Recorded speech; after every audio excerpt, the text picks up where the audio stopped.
Hello everyone. जैसे कि मैं पिछले वीडियो में आप सभी को बता चुकी हूँ कि post dated cheque and security cheque को की शीट जो है उसको कैसे यूज़ में लाना है, तो उसमें अभी कुछ चेंजेस आए हैं। तो वो चेंजेस अभी मैं आपको अपडेट करना बताऊंगी आपको किस तरीके से वर्किंग करनी है उस पर। ये हमारी जो शीट है post dated cheque and security cheque, इसमें यहाँ पर जो है सभी चेक्स हैं। ठीक है। उसके बाद में जो भी कोई पर्सन चेक ऐड करता है, कोई भी सेल्स स्टाफ, सीआरएम या एक्सवाईजेड कोई भी पर्सन चेक ऐड कर रहा है, तो उसकी डिटेल्स यहाँ पर आ जाती है। यहाँ पर वो वेरिफिकेशन के लिए आते हैं कि जो कॉपी इसमें दी गई है चेक की, इसके अगेंस्ट में जो ये डिटेल्स यहाँ पर मेंशन किए गई हैं, क्या ये ठीक है या गलत है। और अगर ये ठीक होती हैं तो यहाँ पर जहाँ पर ये आईडी आ रही है, यहाँ पर एक लिंक आता है फॉर्म का वेरिफिकेशन के लिए। उस फॉर्म को हमें फिल करना है कि हाँ ये डिटेल्स जो है वो ठीक है। वेरीफाई करने के बाद में क्या होगा, वो चेक जो है आफ्टर वेरीफाइड पे चला जाएगा। इसको मैं इसलिए इतना डीपली नहीं समझा रही हूँ क्योंकि मैं ये पिछले वीडियो में बहुत क्लियरली समझा चुकी हूँ। नेक्स्ट हम आफ्टर वेरीफाइड पे आते हैं। जैसे ही वेरिफिकेशन हो जाती है, वेरिफिकेशन के बाद में ये चेक जो है इस शीट पर आ जाता है। इस शीट पर आने के बाद में यहाँ पर सारी डिटेल्स आ गई हमारे पास। उसके बाद यहाँ पर आर कॉलम में एक्सपायरी सून, ये कौन सी डेट को एक्सपायर होने वाला है, ये वो डेट है। और उससे 80-90 डेज पहले की शो डेट जो है वो यहाँ पर शो होती है कि हमें ये हमने जो टाइमर लगाया हुआ है वो 80 to 90 डेज का लगाया हुआ है कि इस बिटवीन में ये डेट हाईलाइट हो जाएगी कि ये बहुत करीब है, अब हमें इस चेक पर एक्शन लेना है। अगर हो सकता है कि कस्टमर इस चेक पर हमें डेट एक्सटेंड करने के लिए बोलता है, तो हम इस पर डेट एक्सटेंड करते हैं। एक्सटेंड कैसे करते हैं, एड डेज। एड डेज में जाएंगे, हम यहाँ से कंटिन्यू करेंगे। अगर हमें यहाँ से 2 दिन ऐड करने हैं, 3 दिन ऐड करने हैं, 4 दिन ऐड करने हैं, तो हम यहाँ पर सिर्फ वो नंबर डालेंगे। जैसे मान लीजिए मुझे 2 दिन ऐड करना है, तो यहाँ पर जो मेरी 23 तारीख है वो हमारी 25 मई हो जाएगी। उसके बाद में अपडेशन टाइम आप फर्स्ट टाइम अपडेट कर रहे हैं, बाकी कस्टमर नेम और चेक आईडी तो ऑलरेडी फिल्ड है यहाँ पर। उसके बाद में आप इसको सबमिट कर देंगे, बट मैं यहाँ पर सबमिट नहीं कर रही हूँ। ठीक है। सबमिट करने के बाद में जो डेट होगी वो हमारी यहाँ पर एक्सटेंड हो जाएगी। बट अगर हमें एक्सटेंड नहीं करनी है, हो सकता है कि कस्टमर हमें कुछ भी ना बोले, बाकी डायरेक्ट हमारे डिपॉजिट के लिए बात हो रही है। अब मान लीजिए मुझे डिपॉजिट करना है ये चेक, बट यहाँ पर मैं इसको अपडेट करती हूँ, डिपॉजिट डेट। हाँ, कि चेक डिपॉजिट, जैसे मान लीजिए मेरी कस्टमर से बात हुई, यहाँ पर हमने अपडेट किया लिंक डिपॉजिटेड। हमने डिपॉजिट करना है ये चेक जो है हमने डिपॉजिट करना है, लेकिन उससे पहले मैंने कस्टमर से नेगोशिएशन किया। कस्टमर ने बोला कि नहीं ये डिपॉजिट नहीं करना है, तो मैं यहाँ पर नो अपडेट करके नेक्स्ट करूँगी। उसके बाद में do you want to close और कंटिन्यू। सो हमें यहाँ पर अपडेट करना है ये चेक हमें क्लोज करना है या कंटिन्यू करना है। अगर मैं क्लोज करती हूँ तो ये चेक का रिमार्क डाल के यहाँ पर, फिर उसके बाद में मैं यहाँ से नेक्स्ट जाऊंगी। तो रिटर्न चेक किसको करना है, कस्टमर को करना है, सेल पर्सन को करना है, या अकाउंट्स में ही रहने देना है, मतलब जो डिपार्टमेंट है हमारी कंपनी में ही रहने देना है उसका। फिर उसके बाद में हम इसको सबमिट कर देंगे। लेकिन अभी जो हमें अभी हम इसको कंटिन्यू करके देखते हैं। नो पे कंटिन्यू, अभी हमने कंटिन्यू किया इसको। कंटिन्यू करने के बाद में, क्योंकि हम चेक डिपॉजिट नहीं कर रहे हैं इसलिए हमने इसको कंटिन्यू करना है। अब कंटिन्यू करना है तो या तो हमें पेमेंट रिसीव हो गई होगी या नहीं हुई होगी, या फिर हमें नया चेक मिल रहा होगा। तो हम इसको अगर यस करते हैं पेमेंट रिसीव हुई है, तो हम यहाँ पर अपडेट करेंगे कि कितना अमाउंट रिसीव हुआ है और कितनी डेट को रिसीव हुआ है। मान लीजिए ये अमाउंट रिसीव हुआ है और यहाँ पर ये हमें हुआ है 16 को रिसीव हुआ है। मैं नेक्स्ट इसको करूंगी। और चेक किसको रिटर्न करना है, क्योंकि वो चेक तो हमने डिपॉजिट नहीं किया है, वो अकाउंट्स डिपार्टमेंट में ही रहने देना है, या सेल्स पर्सन को देना है, या कस्टमर को वापस देना है, वो हमें यहाँ पर अपडेट करना है। जैसे ही हम यहाँ पे अपडेट करेंगे तो वो आगे प्रोसेस के लिए चला जाएगा। अभी हमने कंटिन्यू का देख लिया। कंटिन्यू में हमने पेमेंट रिसीव का देखा है। अभी हम नॉट पेमेंट नॉट रिसीव का देखेंगे। पेमेंट नहीं रिसीव हुई, हमें नहीं रिसीव हुई तो हमें रिमार्क्स देना है। रिमार्क्स के बाद में ये चेक हमें रिटर्न करना है या क्या करना है, कस्टमर को करना है या अकाउंट्स में रहने देना है, वही चीज़ है। उसके बाद में हम यहाँ पर अपडेट करते हैं न्यू चेक। मान लीजिए हमारे पास कोई नया चेक आया है। नए चेक में हमने चेक फॉलोअप होगा। उस आने वाला है, मान लीजिए हमारे पास कोई नया चेक आने वाला है, तो उसके लिए हम फॉलो अप यस में डालेंगे।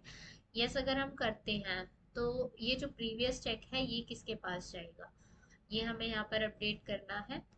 और अगर हम फॉलो अप नो करते हैं, फॉलोअप नहीं करना है, तो फॉलोअप नोट के रिमार्क्स, क्योंकि हो सकता है वो चेक हमारे पास ऑलरेडी आ चुका हो या फिर कोई भी रीजन हो सकता है, या वो सेल पर्सन के पास हो।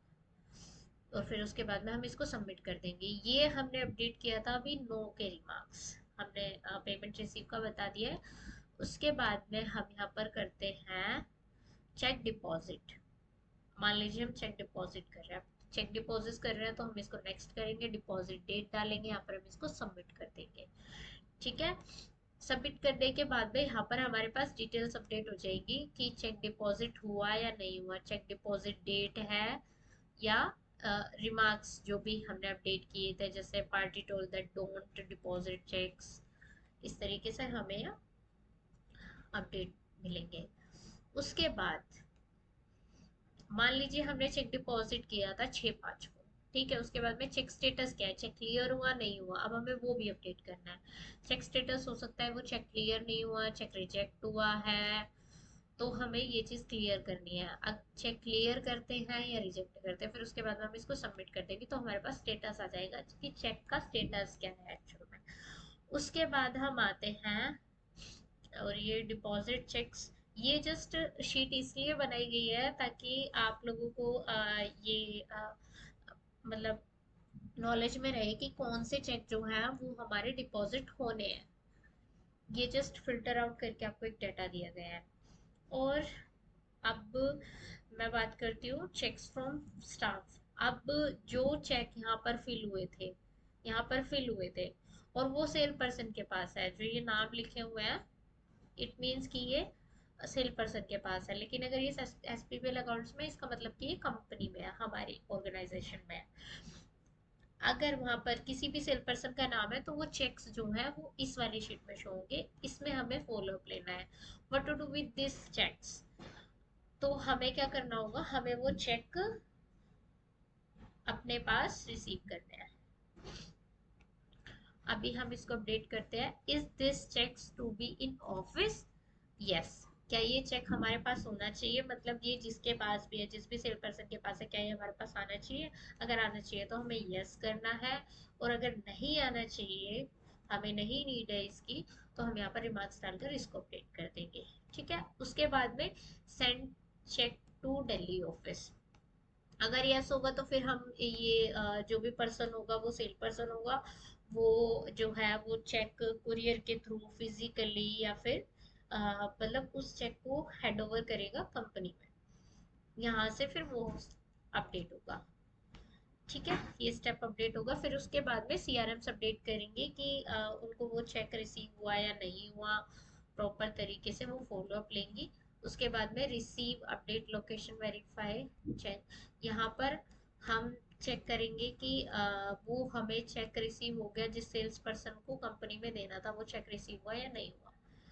अब आते हैं हम चेक रिटर्न टू कस्टमर। जो हमारे पास में कई सारे केसेस आए थे कि हमें चेक रिटर्न करना है, कस्टमर को करना है, एसपीपीएल अकाउंट्स पर रखना है, या फिर सेल पर्सन को करना है रिटर्न। तो उस केस में अगर हमारे पास कोई भी चेक हमें रिटर्न करना है, उसमें हम अगर अपडेट करते हैं फॉर्म्स में, जैसे कि कौन सा फॉर्म था, मैं एक बार दिखा देती हूँ आप लोगों को। Cheque deposit, wait a second, मैंने यहाँ पर नो किया, देन मैं नेक्स्ट गई, कंटिन्यू, नेक्स्ट, मैंने यहाँ पर यस, यस। अब चेक रिटर्न में मान लीजिए मैंने कस्टमर किया है, सेल पर्सन किया है, एस पीपल अकाउंट किया है। अगर मैं कस्टमर करती हूँ तो ये चेक जो है कस्टमर को भेजना होगा। अगर मैं सेल पर्सन करती हूँ तो ये चेक जो है हार्ड कॉपी इसकी सेल पर्सन को देनी होगी। और अगर एस पीपल अकाउंट सिलेक्ट करते हैं तो इट मीन्स कि ऑर्गेनाइजेशन में ही रखना है हमें चेक। यहाँ से हम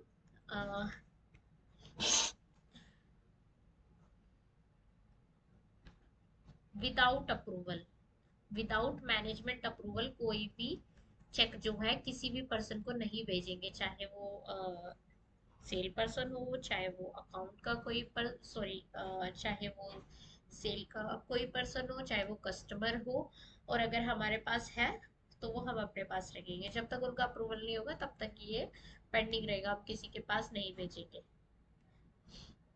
ठीक है। अब इसके बाद में हम आते हैं आफ्टर रिजेक्टेड चेक्स पे। आफ्टर रिजेक्टेड चेक्स में क्या है कि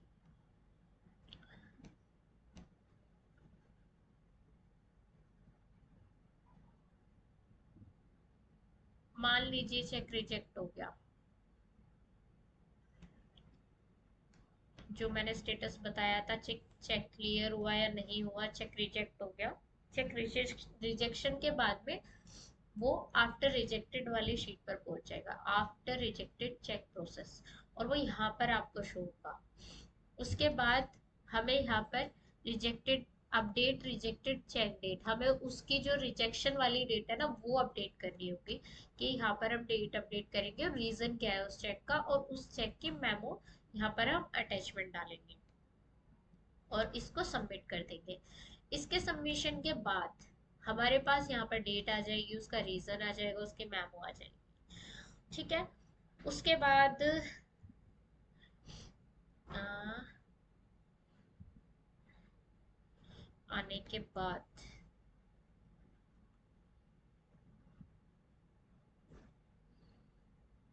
ये जैसे ही हम अपडेट करेंगे उसके बाद में हमारे पास एक और फॉर्म ओपन होगा, जिसमें कि हम अपडेट करेंगे कि इसकी एसआई इशू होनी है या नहीं होनी है, या इस चेक को रिप्रेजेंट करना है। ठीक है। अभी मैंने अपडेट प्रेजेंट अभी मैंने आपको अपडेट रिजेक्टेड चेक डेट बताया, अभी मैं अपडेट प्रेजेंट डेट बताती हूँ। मान लीजिए वो चेक रिजेक्ट हुआ था हमारा, रिजेक्शन के बाद में अब हमें अपडेट करना है, ये पेमेंट रिसीव हो गई है, पेमेंट रिसीव हुई है, तो रिसीव अमाउंट हमें यहाँ पर अपडेट करना है, डेट हमें हमें यहाँ पर अपडेट करनी है, प्लस हम फुल पेमेंट रिसीव हुई है या पार्शियल पेमेंट रिसीव हुई है। अगर ये पार्शियल पेमेंट रिसीव हुई है तो क्या होगा, अगर जब हम इसको सबमिट करेंगे तो ये पार्शियल पेमेंट वाले स्टेप पे फॉलो अप पे चला जाएगा, इस वाली शीट में चला जाएगा ये, ताकि बैलेंस के लिए ये अपडेट होता रहे कि वो जो पेंडिंग है, बैलेंस जो हमारा पेंडिंग है जो कस्टमर से लेना है हमें, वो हमारा कंटिन्यू फॉलो अप में आता रहे। अब उसके बाद में यहाँ पर रिजेक्टेड चेक्स में गए, यहाँ पर हमने बताया है कि एसआई इशू होना है या नहीं होना है, या उसको डायरेक्ट नोटिस जाना है। हम अगर नोटिस इशू करते हैं तो पार्शियल पेमेंट, एक सेकेंड,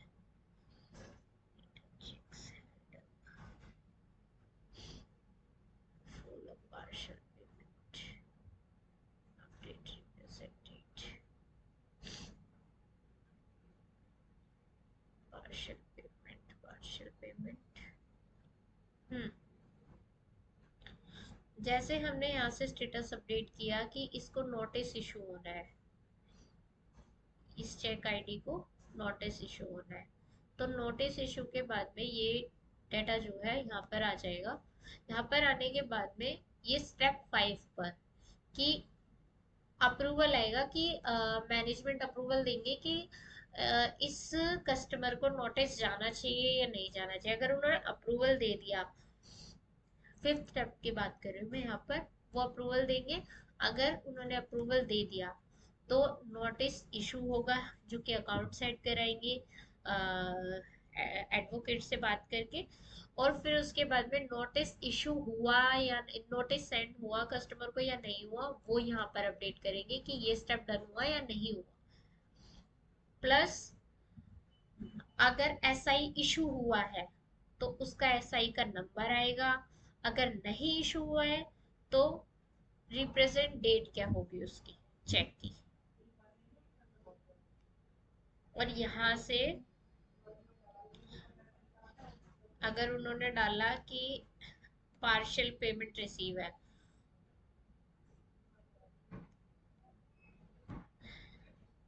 पार्शियल पेमेंट रिसीव है, तो यहाँ से उसका फॉलोअप होगा कि जितनी बैलेंस बचा हुआ है उसके लिए आगे फॉलोअप करेंगे सीआरएम्स कि सर पेमेंट वगैरह जो है वो करा दीजिए। उसके बाद अगर यहाँ पर रिप्रेजेंट डेट है, चेक की रिप्रेजेंट डेट है, तो वो यहाँ से रिप्रेजेंट होगी कि चेक की नेक्स्ट डेट क्या है। इसी तरीके से वो स्टेप कंटिन्यू हो जाएंगे। आई होप ये वीडियो आपको समझ में आई हो। Thank you.